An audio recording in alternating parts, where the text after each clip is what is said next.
We live on the Twitter streets. Live. We're live. Promo code HAM, baby. Go get your CBD. Get your marijuana. Get your cannabis. May have a new sponsor. Pretty cool little new sponsor, actually. Just potentially locking up a deal today. Be a little pricey, but I actually think it makes a lot of sense. People will love it. People will love it. What up? What is going on? A lot of people on Twitter right now. The NBA is as good as you'll get of keeping people on Twitter for a 2 or 3 day span. It really is. And one of the things I'm going to talk about tomorrow in 3 and Out podcast, just putting together some topics. You know what's kind of crazy? Is that the 2011 NFL draft and the 2011 NBA draft were both elite. It's pretty unique that you have 2 drafts line up at the same time that are awesome.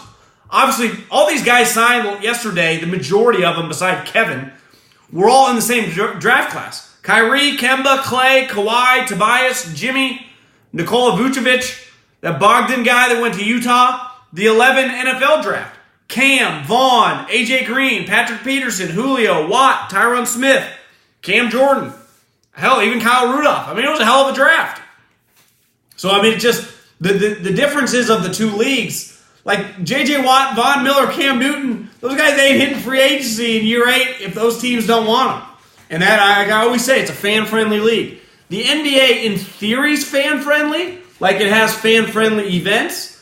But losing Kemba Walker, if you're a Charlotte Hornet fan, or, you know, the way Kyrie Irving's operated, or Jimmy Butler, like, that's tough, man. It's not ideal for the league. And I see a lot of people thinking that the NBA does not want Kawhi to go to the Lakers. I call bullshit on that. If you're the NBA, if you're Adam Silver, now I understand he's usually worried about PC topics. You know, how do we call the owner something else? How do we treat the players better? All the shit that doesn't really matter. Like I just care about ratings and money and how popular the league is. The Lakers will resonate. I mean, they will be a bigger deal than the Warriors or even the Heat just because they're the Lakers. It would be a massive deal. People think I'm a Laker hater, and I am. I'll be the first to admit, yeah, I am a little bit. I'll be honest. But health for the league, I want Kawhi to go to the Lakers. I want a super team. Like, you're not watching Denver. We know. I have the ratings. No one watches the Raptors with Kawhi. Nobody. No one's watching Kyrie Irving play on the Nets. Again, we saw this all last year. No one watched any of these teams. Nobody. The ratings were historically down. You give me the Lakers with Kawhi, LeBron, and Anthony Davis, boop, boop, boop, boop, high numbers. And then even the Warriors, they got Steph. They'll still resonate a little bit, but they're going to take a big step back with Clay not around, Kevin gone. Clippers won't do anything for anyone. Pat Riley's a badass. Though, I will say this. I'm a big Jimmy Butler guy, in theory. Love his intensity. Love how money is in the playoffs. Love that he's kind of fucking nuts. I like kind of nuts guys. Like, I like Draymond Green. You know, and maybe I relate because I'm kind of nuts in a different way. But, I mean, most of the kind of nuts guys that are good players, I usually like. So I like Jimmy Butler. I will say this. He's on his 4th team in 4 years. You know that the Philadelphia 76ers, they didn't offer him 5 years. They didn't offer him 4 years. They offered him 3 years. And I thought by far the worst contract signed yesterday was Tobias Harris. You can't give $35 million a year to a non-All-Star. You can't do it. Though, on the whole, their team is pretty good. And it's somewhat unique because they haven't paid Simmons yet. Embiid makes a lot of money, but it's not that crazy yet. He makes a lot. Horford, I can't. I'm not into paying Tobias Harris $180 million. I think that's insane. I thought that was the worst contract. Like, Harrison Barnes' contract was awful, but I can live with $80 million contracts. When you swing and a miss on a $180 million contract, it cripples you. You can never move it. No one's taking that thing. Again, he's been on 5 teams in his career. A little different than Jimmy because everyone likes him. I don't know. I just don't see it. I said it on Twitter yesterday. I had money on the Sixers in that series, and every time Tobias got it in like game 5, 6, and 7, I screamed pass. I did not trust him to take the shot. I just read an incredible article by Marcus Thompson on The Athletic about Steph and Kevin, and I think it gives us such an insight. What's crazy about Kevin, and it actually kind of makes me feel for him, he's just searching for friends. He just wants someone to be friends with. And I got news for you. When you're worth that much money at this point in your life, you're 30 years old, you're not going to meet real friends anymore. Male friends. Probably be hard to meet real female friends too. But like this relationship he's seeking out, this like organic best friend relationship that him and Steph tried. But at the end of the day, Steph's a family guy. He's got 3 kids. He likes to golf. I don't really know what Kevin likes to do in his free time. Like it didn't match up, even though they got along. And then Draymond had a kid, so he's partying less. And Klay, while he hangs out, I actually don't think Klay and Kevin would be that good of friends off the court, because Klay's a no drama, no BS guy. Doesn't need the media HJs every day. Like that's one thing with Kevin that kind of bothers me for being one of the greatest players we've ever seen. He needs this daily media to just tickle his balls every day and tell him how good he is. That's what makes the Warriors so unique. It's why that I will get the Warriors guys back, and I don't even know what stan means, but I guess I'm not a Warriors stan. I'm a Steph, Klay, and Draymond stan. Again, I don't know what stan means, but I know all the kids are saying it. Because there's no BS there. There's no fluff. They don't fuck around. They just play basketball. I mean, Draymond screams at referees. That's probably the craziest. But they're just kind of a no fluff, no BS, just kick the shit out of people, go home, and take care of their business. Kevin is like your typical NBA player. He needs every day someone talking about him, but if they're talking about the wrong subject, his buddy Jay Williams or Rich Kleiman or Kendrick Perkins gets mad. They get mad when fucking Steph Curry, who's a 2-time MVP, the arena chance MVP, like that bothers them. Because Steph, Klay, and Draymond, their lives are dictated by First Take and things like I'm saying and people are saying. They don't care because at the end of the day, it doesn't matter. Kevin's life is dictated by First Take topics. If they are talking about something on First Take, and I'm just using Colin, whoever's talking about him, that dictates his mood and the way he's thinking about life and the way he's thinking about like what he has to do on the court. He's worried about that. That consumes his life. That doesn't consume the Warriors guy's life. So I think that was a disconnect. We're like, bro, just sign off fucking Twitter. And I love Twitter. I love social media. But if I don't want to see something, I just sign off. Like, bro, you just click out. Don't search your name in Twitter. It's really not that difficult. And I think there's an insecurity to him, which is sad because he is such a great player. But I've said all along, I think this New Jersey Nets thing or Brooklyn Nets is going to be a disaster. I think I'm the only person saying it. Does anyone else red flag this injury that he has? You ever heard of the Achilles injury in the NBA? It's typically a pretty bad one. Like most guys don't ever come back the same. And to everyone thinking like he's just going to come back and hit the ground running, being Kevin Durant, that's pretty bold thinking. I don't think that way. I think I might have been the only person who said I would have supported if you would have said the Warriors refused to offer him the max. I would have said that's a smart move. Because I think big picture, it might have been the smart move. Now, they did it. I kind of disagree. I wouldn't have done it. And I think at the end of the day, they kind of got lucky. I think they really did kind of get lucky that he didn't sign that deal. Because I think there's a decent chance that he's never the same. And you can't afford in the NBA to have a guy making $30, $40 million and not be an elite player. Like, you got to be a bona fide starting all-star. Look at what Gordon Hayward's doing to the Celtics. He cripples them if he's just average. You can't be average when you're making max money. That's my issue with Tobias Harris. You're paying a guy $35 million, salary cap's $110 million. You got to be, a legit key cog of my squad.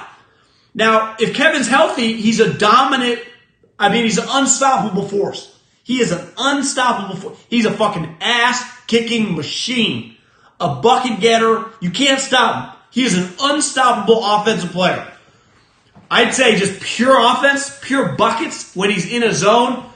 Beside Michael Jordan, he's the best bucket getter I've ever seen. He's different than Kobe and LeBron. He's just better.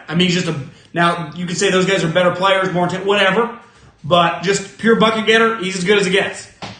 But now that his Achilles, is torn, and he's going to be 32 when he eventually comes back, and they say usually it takes 2 years to come back. So you got the year that he comes back, which is in a year. So you're talking year 3 that he'll be kind of ready. Kyrie's the all-time weirdo. I don't know. I don't see it. I really don't.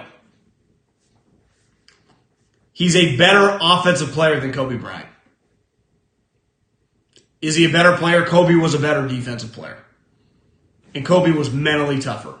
But just pure offense, Kevin Durant's better. I think Kevin Durant is probably you could argue he's the best offensive player we've ever seen. That's just Just a fact. Or he was before he got hurt. Now, I don't know. I don't know if he'll ever be the same. I would bet against it. I think Andre Iguodala's kind of shot. I'd say Mike would be the best. But Mike, it was different. Mike didn't shoot threes, though he could have easily figured it out. Again, we're talking about Mike, Kobe, Kevin. 3 best offensive players I've ever seen. Those 3. Put them right there. I would put Mike first. I mean, when Kevin gets hot, he's like unstoppable. I mean, Kobe is unstoppable. This is different. I'm not even trying to hate on Kobe. They're fucking both great. But I've been saying this all the time. Like, his drama is a little much for me. And I think people in the Bay Area especially have been very spoiled. Like, there's not much drama around him. It's like, I think with even Laker fans, with Kobe, one reason they get his back, because beside the shit that happened in Colorado, and he paid her off, whatever, other than that, Kobe wasn't much drama in terms of, like, get me fucking good players and we'll win. That's all he ever talked about.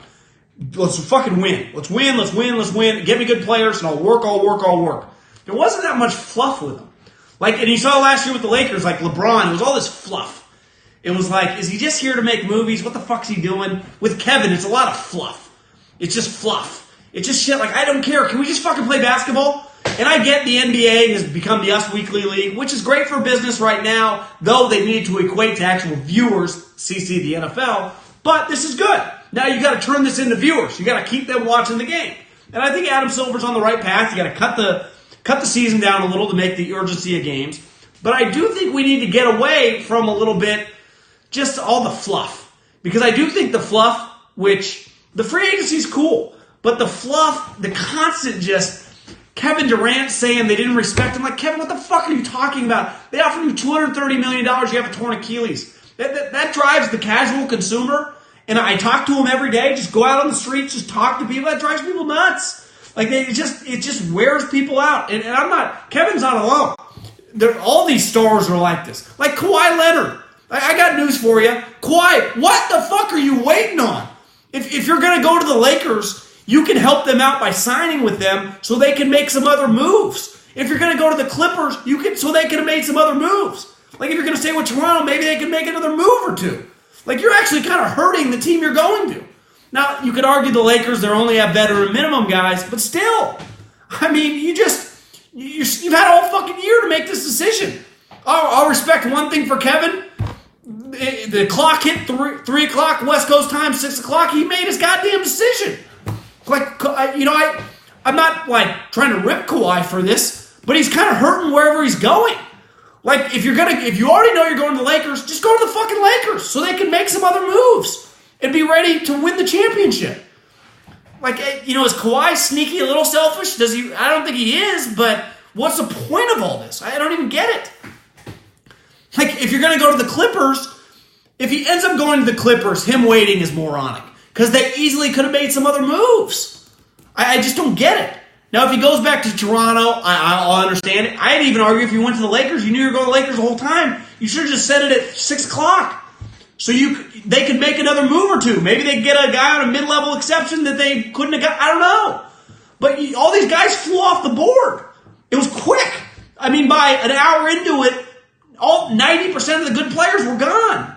Now, you could argue the Lakers were going to have a lot of money to sign a lot of these guys, but who knows? Maybe a guy goes, well, I'll take a little less because I'm going to go with these guys. I'm going to win a chip. These guys' egos are fucking the size of the... I mean, here's what my problem with NBA players is. One, they despise the owner, even though they're a part of the greatest partnership, lucrative, the greatest financial partnership in the history of America. I saw someone tweeted out over $3 billion in contracts were given out yesterday. $3 billion. Greatest partnership in the history of... I mean, all these guys are getting... Tobias Harris gets CEO money. CEO cash. Okay? Tobias Harris. Fucking Tobias Harris gets CEO money. It's never been a better partnership. These guys despise the owners because that's what LeBron has told them. They're all out to fuck them, which is not true. They're paying you a premium. They just want you to play. They're not paying you just to sit there. They want you to fucking play. And then they're constantly complaining about shit. Like, these guys are so much richer than every other athlete. And they're way more, like, even baseball players. People are like, oh, baseball players aren't famous. Like, Manny Machado walked down the street, 90% of sports fans wouldn't even be able to point him out. Like, Bryce Harper's the only one that we know what they look like. Most fans, casual fans, don't know what these guys look like. NBA players are really famous. And then they're always complaining. They're always angry. Like, is Kyrie still mad? Are you still mad after the Nets gave you $140 million and you get to play with LeBron? Are you still going to bitch and moan next year about the cameras? Or are you just going to smile? Because I'll tell you what, if you keep bitching and moaning, you're going to disgust the consumers that are watching you. Because it wears you out. It really does. It wears you out like Kyrie. Part of the reason you're getting $200 million, $150 from the Nets and another $50 from the Nike, is because of the cameras. Because the consumer, a.k.a. the fan, they're paying for everything. And I think that's one thing Adam Silver needs to do a better job of, is talking to these players about stop being so angry. It's a terrible look. We're in the middle of a war on wealth. Just fucking turn on the news, flip Twitter, everyone's bitching and moaning about the super rich. The irony is fucking Joe Biden, Harris, and Bernie Sanders are all multi-millionaires. I mean, Bernie's fucking made a ton of cash. Harris is married to a millionaire, and Biden's made a ton of cash since leaving the Oval Office. So they're all the elites. So that's I hate hypocrites, and that's my issue with the NBA guys. Stop being so hypocritical. You guys are so fucking rich. Just enjoy it. Just smile. Be fun. I'll say this: in the '90s, guys used to be fun. They used to like Michael Jordan, Charles. Those guys used to take fucking pride in making some goddamn money. Now it's like these guys resent the wealth, and they take it out on the fan. And they get so goddamn angry, it's a turnoff. And I'm someone that loves the NBA. I grew up on Shaq and all these guys that were happy. You know? They know how badass it is to make $100 million. Like, that's a goddamn American dream. To make $100 fucking million, $200 million, whatever. You never have to answer to anyone again. You run your own life forever. And, you know, you give your kids as much money as they want. Now, is that the best way to raise your kids? We could argue that. But you can if you want. And they're still angry. And it's just, it wears people out. I'll say this about Kobe. I always felt like Kobe gave a fuck. Like, Kobe's like, you're paying me a shitload of money. I'm going to die out there on the court. I think Kobe's a little fraudulent with some of his leadership stuff. But I will never, ever question, like, how much he cares. I don't even think Kyrie gives a fuck. I don't think he gives a fuck. Whether he wins or loses. I don't even think Kevin cares that much anymore. I just want, like, as Marcus Thompson wrote, just wants to play with his homies. I know one thing about Kobe. He didn't want to play with his homies because he didn't have any friends. He was trying to win. I know one thing about Steph and Clay. They want to win. Like, I'm still, I don't know about you, but I still enjoy, like, these guys care about winning. Like Kawhi, I'll say it's one thing for Kawhi. At least he plays like he wants to win. Kyrie's like, whatever. I mean, Kyrie quit on the Celtics this year. It's crazy. I think the Kings have an unreal 10 deep. Did they sign Rashawn Holmes? I just don't know if they're good enough. Like, to me, for them to make the playoffs this year, De'Aaron Fox would have to be an all-star, and Bagley would have to take an enormous second-year jump. You know, look like Chris Bosh Jr. And Buddy average like 20. And then all their role players just do well. I think it's going to be hard for them to make the playoffs. The West is so good. Utah, Denver locks, Lakers lock, Houston lock, Thunder lock, OKC's pretty damn good. I mean, the Warriors now, D'Angelo ain't bad. It's going to be hard for the Kings. The Blazers are good. I can't hit the pen. I got to do a podcast here in a minute. It's going to be hard for the Kings. I think the Kings could have a good year and win like 41 games. The West is a mother. I'd say the only shitty teams in the West, Suns stink, Grizzlies stink, and the T-Wolves stink. I don't even think you can legally trade them till like January. Maybe they'll trade them in like a year or two, yeah. But they're not going to trade them now. I think Kawhi goes to the Lakers. Yeah, the Spurs aren't bad. It's just, it's going to be tough. As an avid DraftKings player during the NBA season, I play a lot of DraftKings. I would draft D'Angelo Russell all the time. I mean, D'Angelo Russell had like so many nights for me scoring 35. So I got a soft spot for D'Angelo Russell. If you tell me they got D'Angelo Russell because, I mean, they're better off today. When Kevin was going to leave and they were going to end up empty-handed, they end up with D'Angelo Russell. Now, I don't understand the cap. Like, can they not re-sign Looney and Jordan Bell? I don't know. Because Nate Duncan was saying that they can't. So if they can't, I don't know who else is going to be on the team. Like, you can't just have D'Angelo, Steph, and Draymond. Who else is on the squad? Julius Randle's on DraftKings was good, too. One dude, Jared Allen on the Nets was good. A dude on the Hawks, big, was pretty good. Some sneaky players in the NBA. I gotta see what else on the team. I would say, as of right now, they're a fringe playoff team. They'd be better than Sac. They'd probably still be better than the Clippers, Spurs. Who else they have? I mean, we don't even know who's on their roster beside all these rookies. I think Dallas could be. What if Porzingis an all-star next year and Luka's a borderline all-star? They got 2 all-stars. I think Dallas could be pretty good next year.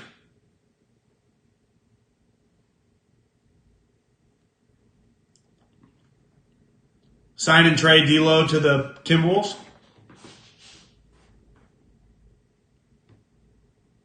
That just happened?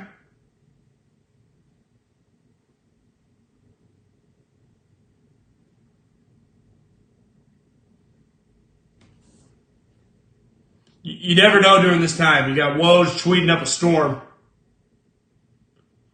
So they gave Shabazz Napier and Trevin Grand to Minnesota. Part of the D'Angelo Russell sign and trade.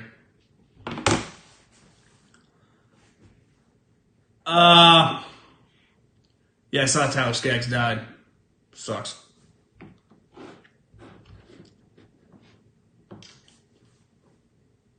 Kawhi ruling out the Clippers. The other thing is, listen, Kevin when he was here was great, was awesome, but the retiring the number the day after to me is a little much. Like, it's just not necessary. His people are motherfucking your organization. Just let him go. Just let it go. Just let him be. He's searching for happiness that I don't even know if it's there. Just let him go. You don't need to retire his jersey. Just because you don't retire his jersey doesn't mean you don't respect and admire and have nothing but love for the guy. You wish him the best. Godspeed. Good luck with Kyrie and your rehab. Adios. It's business. You were highly compensated for your services. We gave you $100 million over 3 years. You won Finals MVPs. You caused us a lot of drama. We kissed your feet every day, and it still wasn't good enough. You left. Okay, we still loved you. We wanted you to stay. Good to see you. But if one day some dude wants 35 and he's good enough, I'll give him 35. I think the retirement of the jersey is an extreme overreaction by Joe. And I was texting with Haberman, and this is not a bad point. Maybe it's a little like, fuck you. Like, you don't think we like you? You're gonna act like we didn't do everything we could for you? You're gonna have Jay Williams and Kendrick Perkins keep talking shit? Fuck you. We'll retire your jersey then. And I think there's some of that. Because like the Jay Williams and Kendrick Perkins refuse to shut up about the stupidest shit. I mean, the dumbest things. It couldn't be any dumber. They chanted MVP for Steph. Well, no shit. He's a goddamn 2-time MVP, and you're injured. The narratives. Yeah, fucking First Take. Stop watching First Take. Turn off the goddamn television and go on a walk. It's like, if everything Jay Williams is going to tell you sucks, then yeah, nothing we can do. It's ridiculous. I mean, fuck.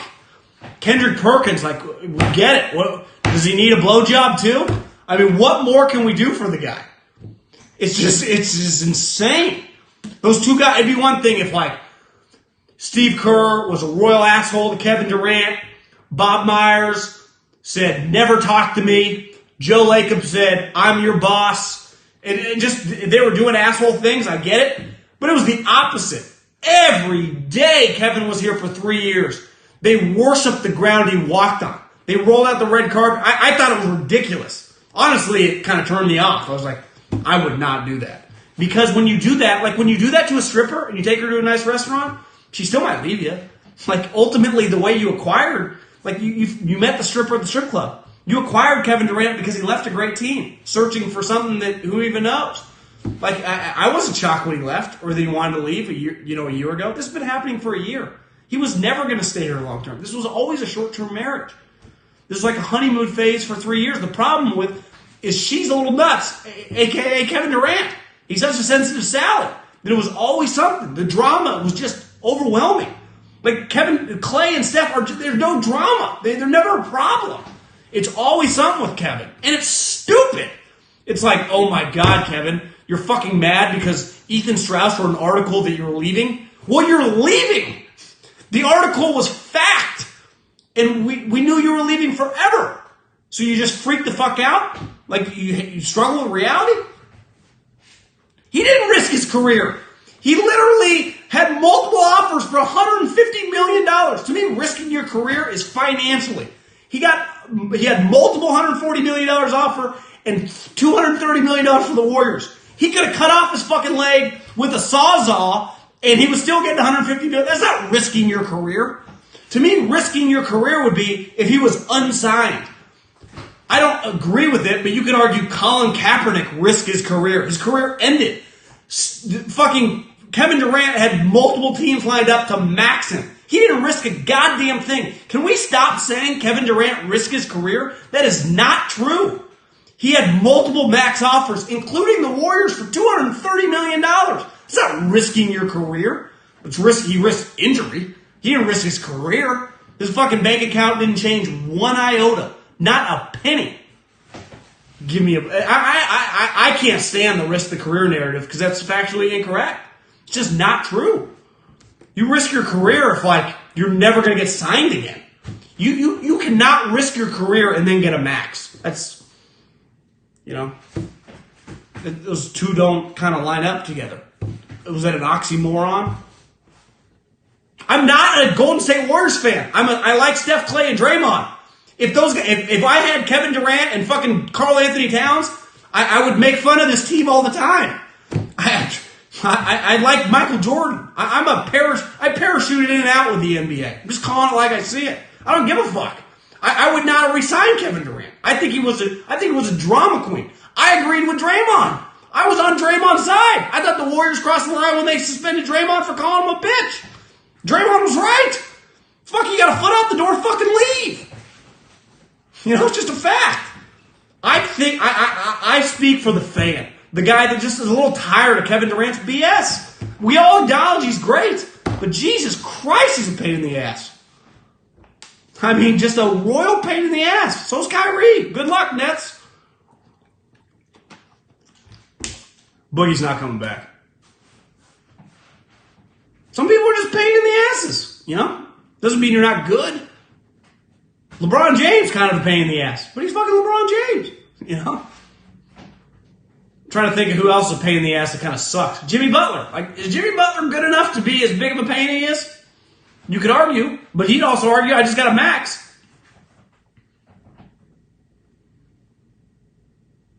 What do you think about Jimmy getting the 5-year max from the Sixers and turning it down? They didn't offer him. They offered him 3 years, I read.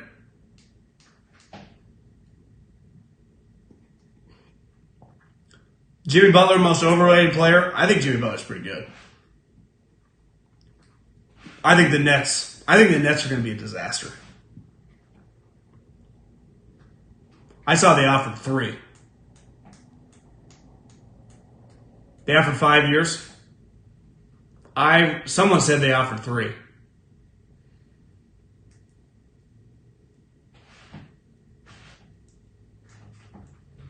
Yeah, but who leaked that out? The Sixers or Jimmy Butler? I don't know if I believe it, because I heard from a reliable source yesterday that it was 3. Of course Jimmy wants it out. Sixers didn't. You think the Sixers wanted him back? I actually think the Sixers, while they overpaid Harris, I'd rather have Tobias Harris, Al Horford, and Josh Richardson than Jimmy Butler. I wonder if Al Horford would have came with Jimmy Butler. But who knows? Okay, that'll do it. Yeah, Jimmy's going to make some cash. No fourth of plans yet. I think Draymond, depends how this season goes. He might get traded next year. Oh, and J.J. Redick left, too. I agree. Sixers are better off. Kawhi's going to the Lakers, I think. Peace.